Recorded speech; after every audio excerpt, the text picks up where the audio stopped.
Hey there! If you're a Milspouse photographer, you don't have to wait until you move to your new location to start establishing your business. In fact, there's quite a few things you can do before you even leave your current assignment. In this video, I'm going to share with you how you can use a couple of very familiar tools to get your bearings before you ever even pack a box.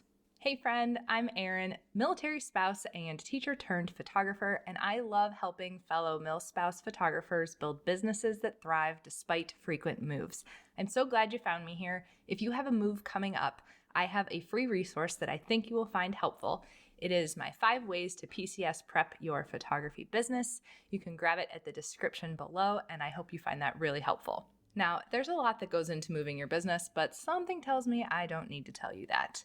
While it can be helpful to plan a trip ahead of time, you might not be able to do that, and that's okay. In fact, I'd never have. There are quite a few things you can do right from your computer, though, so let's look at a few ways we can do some market research before we ever leave our current location. First up, you can learn a lot about a new area just by looking at other photographers' websites. I like to do a Google search, find the top photographers in that new area, and then peruse their websites to see what I can find. I'll use my own website here as an example of what I'm looking for. When I land on someone's homepage, the first thing that I hope to notice is their overall style. Now, this isn't going to change anything that I'm going to do because my style is what it is, but it is a helpful point of reference to know.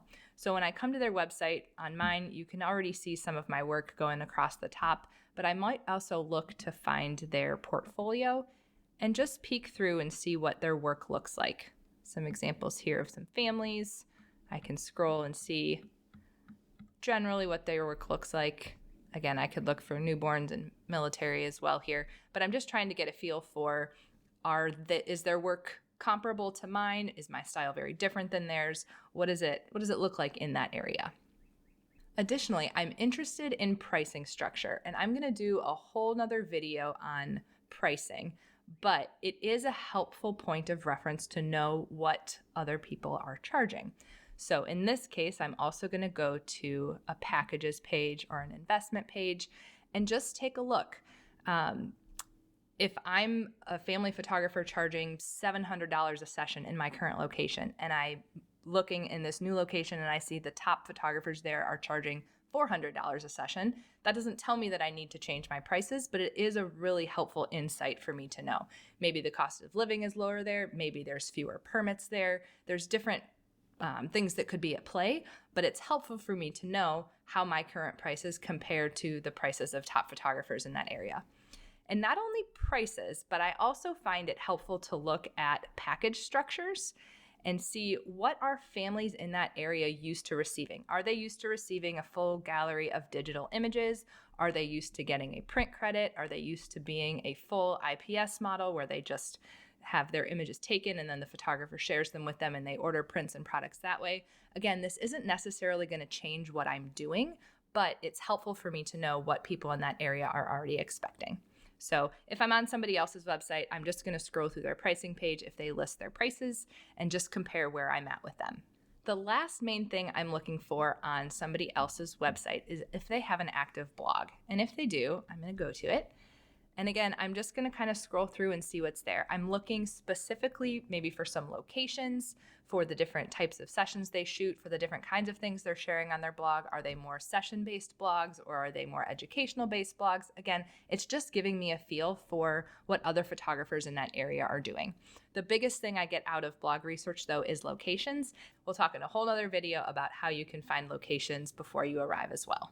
After looking for these types of details on a few different photographers' websites, I'm going to move on to researching busy seasons in that new area. Now, as a family photographer, I know that spring and fall tend to be my busiest seasons, with the weather being more mild and there being either pretty blooms or beautiful colors. Summer's okay, winter tends to be a bit slower, so I'm going into this knowing that probably spring and fall will be my busiest. However, it's good to know if there's particularly busy seasons in that new area. For example, if you're in Washington, D.C., you know how crazy cherry blossom season is. If you're in Albuquerque, perhaps Balloon Fiesta week. I know I had an uptick in clients during that time as well. So it's helpful to know ahead of time, especially based on the timing of your move. Are you going to be coming up on one of those busy seasons right when you get there? Now, if you don't know what these seasons are ahead of time, ChatGPT can help. So we can start by asking for busy seasons for, let's say, family photographers in this area.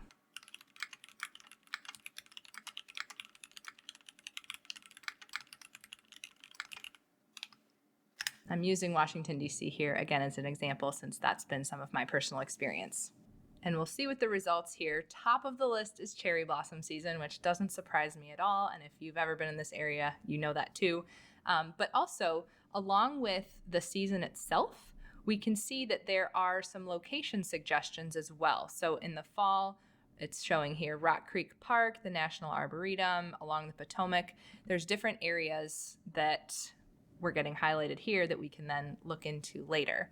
So looking here, just big picture, I'm looking for what are those popular seasons. So in this case, it's looking like cherry blossom, fall photos, holiday cards. Again, these are things we kind of expect as family photographers, but then some other things worth noting as well. These aren't as specific, but just indoor sessions in the winter, family reunions in the summer. Again, those aren't necessarily specific to this area. The most helpful thing I think from this response here is knowing cherry blossom season and then having these couple of recommendations for locations for the fall. Now, I could take this a step further and I could ask for just what are popular events for families. Because even if they don't come up on the list of popular times for photographers, there could be other popular events going on that people might want family pictures at. So here, Cherry Blossoms Festival, Smithsonian Museums, again, that can kind of give you ideas for locations as well. National Mall and Monuments, Mount Vernon is a beautiful place for pictures. So I won't read through all of these, but again, the idea is trying to get a feel for what kinds of activities and locations and events are popular in this new area so that you're getting a framework for when you might have busy seasons, where you can be shooting, things like that.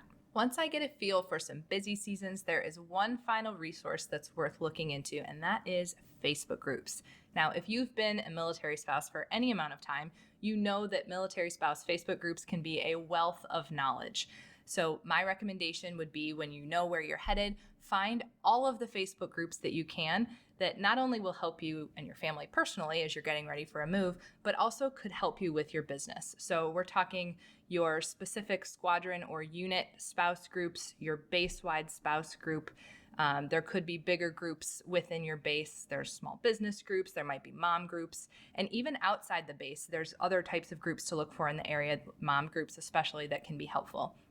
Now, it's important to note that your ideal client is not hanging out in all of these groups. So what you're trying to do by joining these groups is a little bit of research to see if you can find where your ideal client is.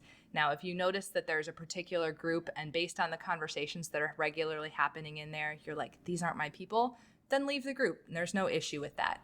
But if you find even before you move that your people are in this group, I would encourage you to start participating. You might not have a lot to add in terms of things to do in the local area at this point, but if you can start getting your name out ahead of time, even not even talking about your business, but just interacting in this group, getting people to recognize your name, that can go a long way to getting your business started once you do get there. If you want to take it one step further, you could even create some sort of freebie around your business that people might find helpful ahead of time. Share that if you wish. But again, there's ways to get your name out there without even talking about your business before you get to your new location. And that can make things a lot smoother when you do arrive. Now, while photographer websites and ChatGPT and Facebook groups can all be helpful ways to do some research, I've actually created one more way that I think will help. If you haven't seen it yet, I highly recommend checking out my blog. I have a new series going called Location Guides for Milspouse Photographers. I take care of all of the formatting and publishing, but the content itself is written by fellow military spouse photographers who have been stationed all around the world.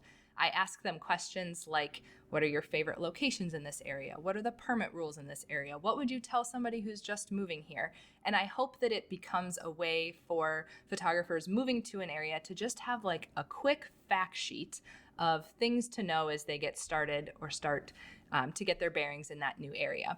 So you can check it out on my blog. I will link that in the description below. And if you happen to notice that where you're currently stationed isn't listed, or maybe a place you've been stationed previously hasn't been featured yet, please reach out to me. I would love to feature you and your experience and see how you can help other Milspouse photographers get started in that area. Well, there you have it, friend. If you want to minimize downtime in your business after you move, make sure you're not waiting until you move to get things rolling.